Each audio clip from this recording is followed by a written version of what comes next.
Hello, happy vlog day. And as much as the sun's gone away, the heat's still there, hitting you as you come out the door, like getting off the plane in somewhere in Europe.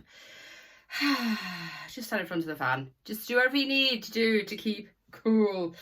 Some articles that caught my eye. Lots of articles catch my eye each week, but this one particularly because I loved the idea of it. I loved the cheekiness of it, the mischievousness of it. I like stuff like that. You know, like there is a rule and I believe we should follow rules, but they can be bent a little bit.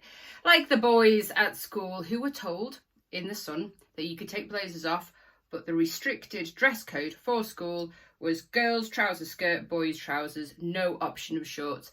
And as you can imagine, the boys are quite warm, just as much as the girls are. So there was no shorts allowed. Even though they did request it at school, it was still a no-no. This is the school policy and this is just strict uniform, which I feel is a bit archaic anyway, because who goes to school, who goes to work these days in a tie and a jacket anyway? Very little unless you go and see a client. So why we're still doing that is go with the times. However, the boys who'd got a bit peed off with the fact that their options were limited did just that. Followed the rules, but bend them a little bit. And they all went to school, and particularly one or two boys went to school in a skirt. Go boys. And do it. Get all the boys in schools in skirts. If one or two boys do it, they think, oh yeah, that's really funny, yeah. But if all the boys did it, then possibly there would be like a little protest of change. So do you know what? All the boys everywhere, go! All wear skirts, hello, everybody, wear a skirt. And then the shorts, I mean, how difficult is it to say, even from coming black shorts or grey shorts, not to put any more strain on parents' pockets, but then from next year, make sure that in that school restricted policy, there is an option of short, whether girls or boys wear them. Obviously, not the hot pants style for boys or girls. But go, just make a change, bend that rule, which is what I like. There is people think going forward, well, they have been thinking about it for quite some time, that since Amazon has been the most used online service in the world, and if you even look now, say 5-6 years ago, people were starting to use Amazon more, especially over COVID times, and then now you can drive up a motorway and see these massive, huge buildings with Amazon in, because you know you put your order in, the order goes through more often than not within the vicinity of where you live. You'll be able to pick up the thing that arrives tomorrow. But the expectation of people, therefore, is that everybody can come tomorrow. Everything that you buy locally, or a trader, or a service, or something that you want it tomorrow because that's what Amazon does. Lower your expectations. Not everybody's Amazon, and you need to change your expectations. So if a local company will give you a probably better service and rather chuck it at your door, or put it in the post box that says don't put it here because the dog will chew it, and they put it in anyway, they won't just chuck it, take a picture and go, I delivered it. You'll get a far better customer service from someone local. But it might not just get there tomorrow. Or if you want in a painter or a decorator or a window cleaner, somebody, the trader, or a locksmith will probably come out in 24 hours, but somebody of somebody coming out to give you a quote for something, it might not happen tomorrow because they're not from Amazon. So just change your expectations. It's just one of them things. A lot of people have been mentioning about Garforth Bridge. Obviously the old Grade 2 listed building, as we've mentioned before, is going down to a little museum in Kent.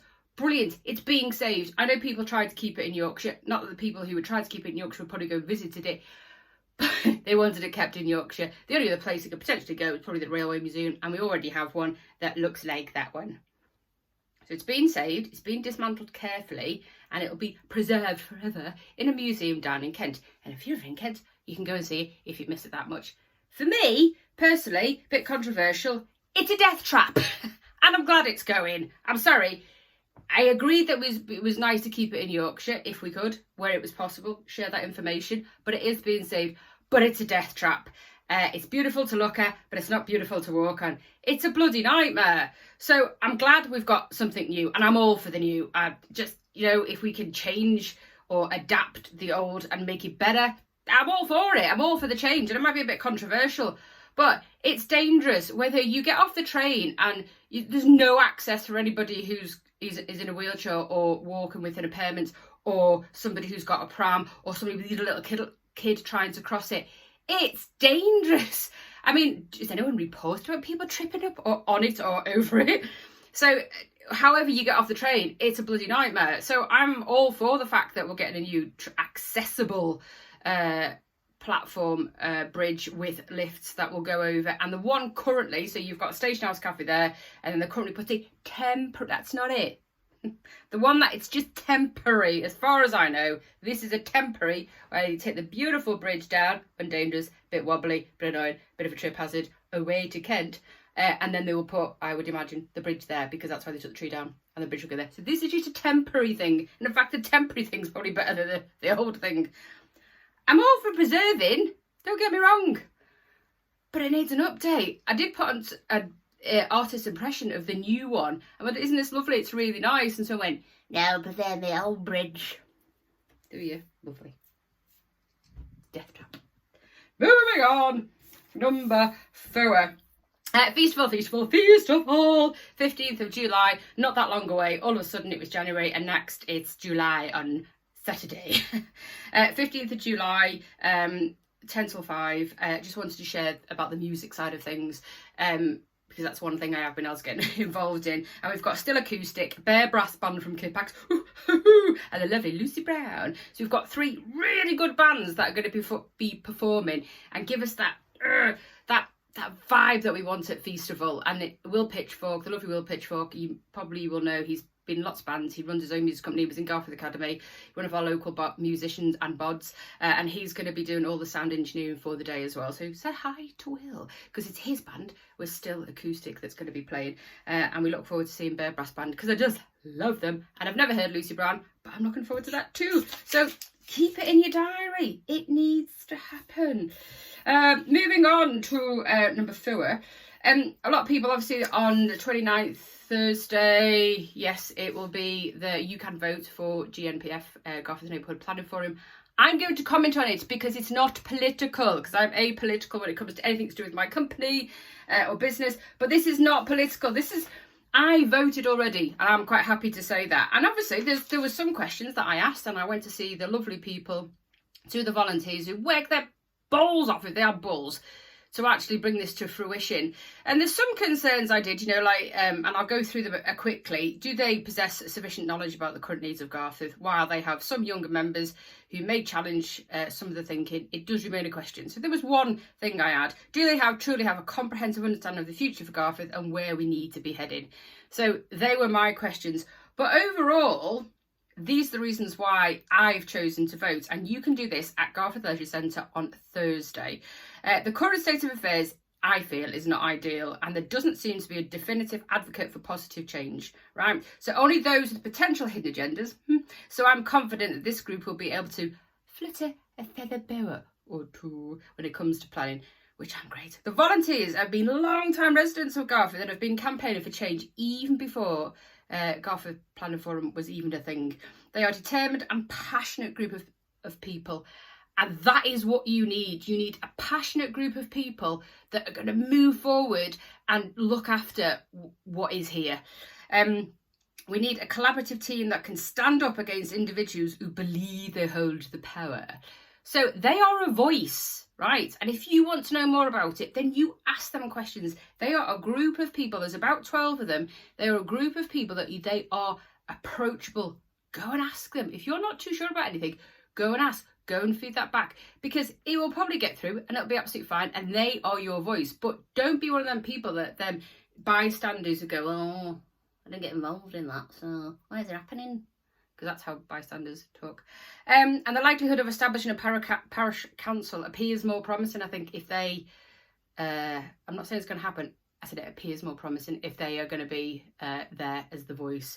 And since the majority of the group compromises of a few older individuals, not old, experienced, they all undoubtedly have to work hard to bring younger candidates in. And I feel this team is just the starting point. And if we just vote for the starting point, then there's more great things to come. These people have literally lived and breathed, and that's why I'm voting. So, yeah, there was a few concerns, but there's more reasons for me to vote. So I'm going with it. So don't forget, Leisure Centre on Thursday. Please vote. Please go onto the website. We are sharing everything before you do vote, so you've got all the information that you need. Quickly, there's lots of things going on the 1st and the 2nd this week. 1st of July is the swap shop, and they've sort of extended their offering. So you take 3 items, whether it's clothes, books, very small toys or games, to the welfare hall between 2 and 3 on the Saturday, or 3 items of clothes, and then you take 3 items back. So it's like a clothes swap, but they have extended the offering a little bit. And on Sunday, the Repair Cafe will be at the Methodist Church this week from the 1st, and we put something up on socials today. Temple Newsome on the 2nd, on Sunday as well. I've got a celebration day with part of Leeds 2023, and it's a pay-as-you-feel sort of event. So do go, because that looks quite good, and that's between 11 and 3. And on Swillington on Saturday at the SSC, they have a event for raising money for Yorkshire Ambulance. So that looks like there's fun and games and stuff if you want to take your little ones. There's lots of things coming up next week, like the Garforth Green Lane Primary Academy have their summer fair between 11 and 3. Everybody's welcome. You don't just have to go to school. And obviously, if you haven't got your tickets for the Beer Festival, a part of the Garforth and District Lions at the Country Club, please go and ask about them to see if there are any left. One last thing I'm going to leave you on. My son has just passed his test about 2 or 3 weeks ago, so he's obviously now finding his confidence on the road, is what I feel you do. The first 6 to 12 months of you passing your test, you sort of see your eyes were open wide, and he has been out a few nights late. I want to say late, I don't mean like 3 o'clock in the morning, like some people, kids who are let out at 3:45 in the morning, climbing over the scaffolding by the side of Dorothy Ann's. 4:45 in the morning, kids about 14, ridiculous. Anywho, as a new driver, he's been out a few times. So he's been in the gym and then he's driven home, only to come across absolute arseholes. So just be careful, because there's people going through red lights, people up the back of people's arses, and he has found it a bit intimidating. He's just done what he's told to do, and he's quite a sensible driver. Just to be aware, for some reason at night, and especially, and not this would be a surprise to anybody, but the top of Main Street, there seems to be a lot of traffic speeding away from the top for some reason. Have a beautiful day. Can someone just give me some air? See you next week.